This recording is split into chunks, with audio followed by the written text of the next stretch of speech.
Ladies and gentlemen, we've all been there holding on to someone not for who they are today, but for who they might become tomorrow. We stay, we hope, we convince ourselves that love means waiting, fixing, sacrificing.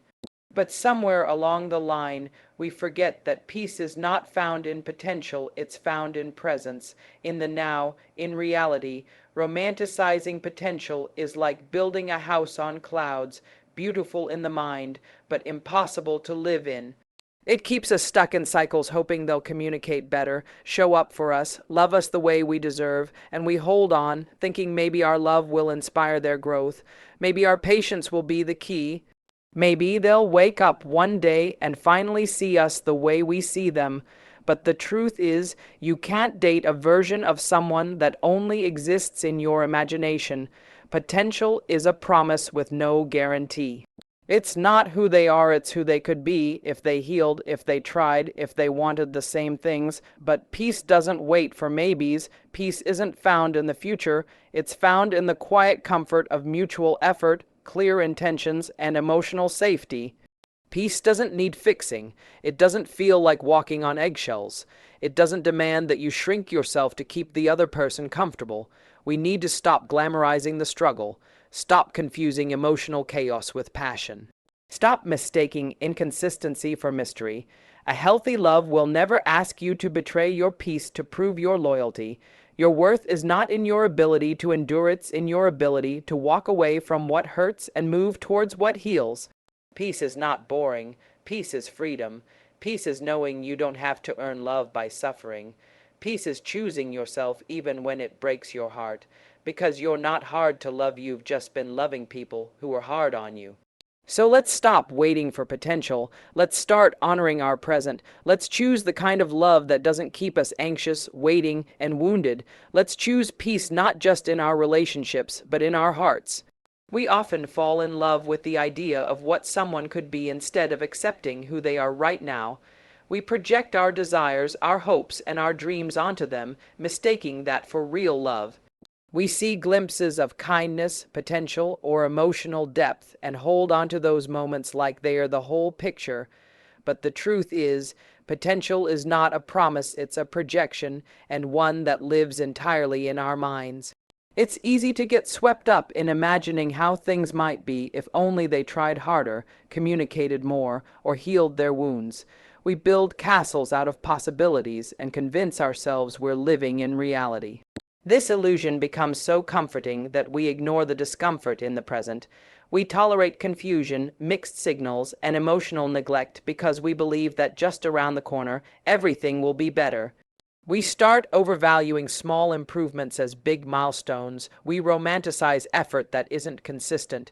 We overlook red flags in the name of loyalty, and we redefine patience as love. But what we're really doing is creating a fantasy and calling it faith. We confuse hope with proof, and in doing so, we trap ourselves in a story that only we are writing. It's not love when you're clinging to a version of someone that only exists in your imagination. It's not connection when the person you're with doesn't even know or care about the future you're holding onto. Potential gives you just enough to stay, but never enough to grow. It's the emotional breadcrumb trail that keeps you invested while slowly losing pieces of yourself. The longer you stay for the person someone might become, the more distance you create between the life you deserve and the one you're settling for. Peace is often misunderstood in relationships. Many people associate it with boredom or lack of excitement, but true peace is the foundation of emotional safety. It's the quiet confidence that comes from knowing where you stand with someone. It's not having to overthink every text, decode mixed signals, or walk on eggshells just to keep the connection alive. Emotional safety allows you to be fully yourself, honest, open, and vulnerable, without fear of judgment, rejection, or manipulation. When peace is present, love doesn't feel like a guessing game. You don't have to beg for reassurance or constantly seek validation. You're not drained from trying to fix what's broken because nothing is breaking you. In a peaceful relationship, communication flows with ease and intentions are clear. You feel seen, heard, and understood.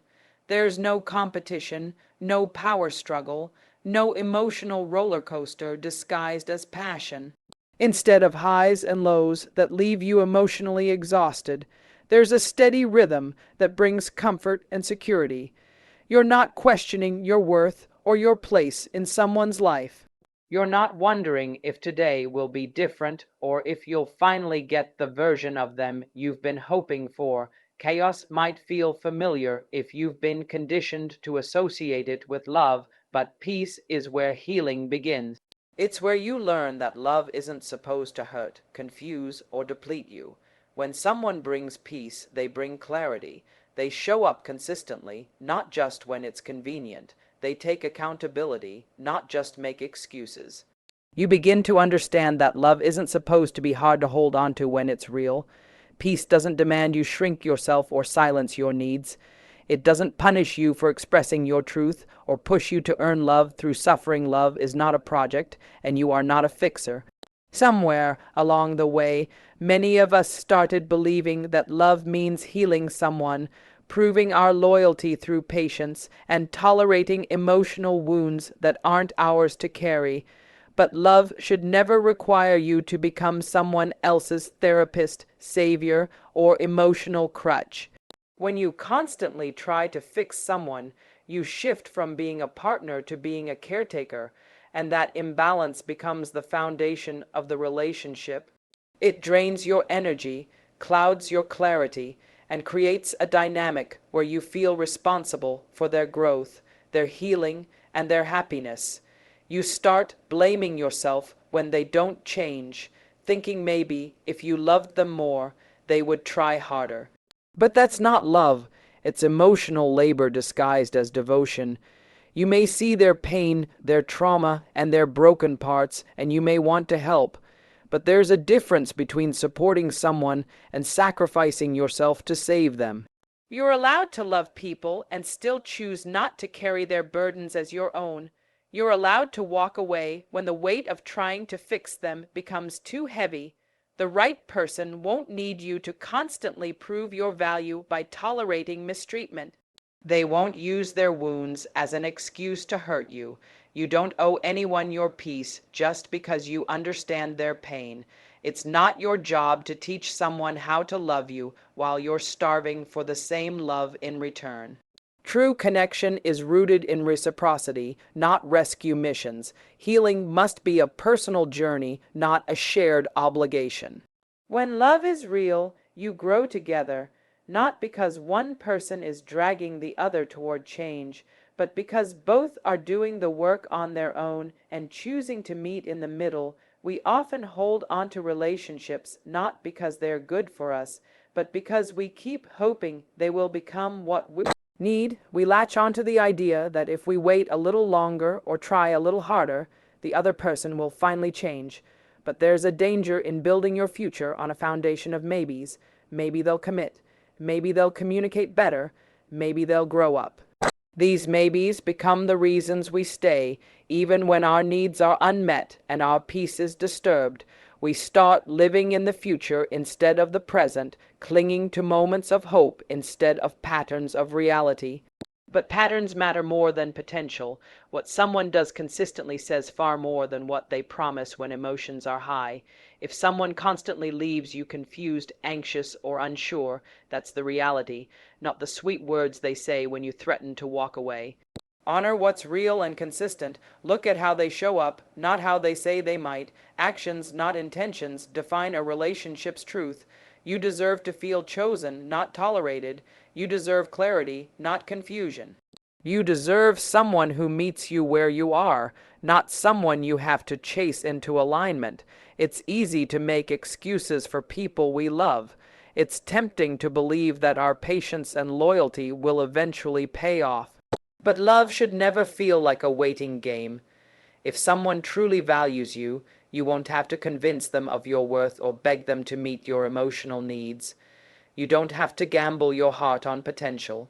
The right love shows up now, not later, not someday, not after they've figured themselves out. Pay attention to the present, because that's where your truth lies, and that's where your peace begins. Choosing peace isn't about giving up on love, it's about redefining what love should feel like.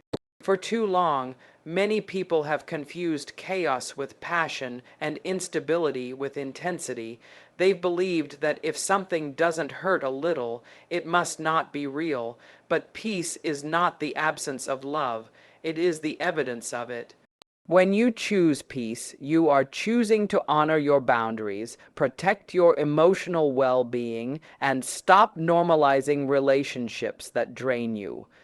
It's a declaration that you no longer accept confusion as chemistry or inconsistency as excitement.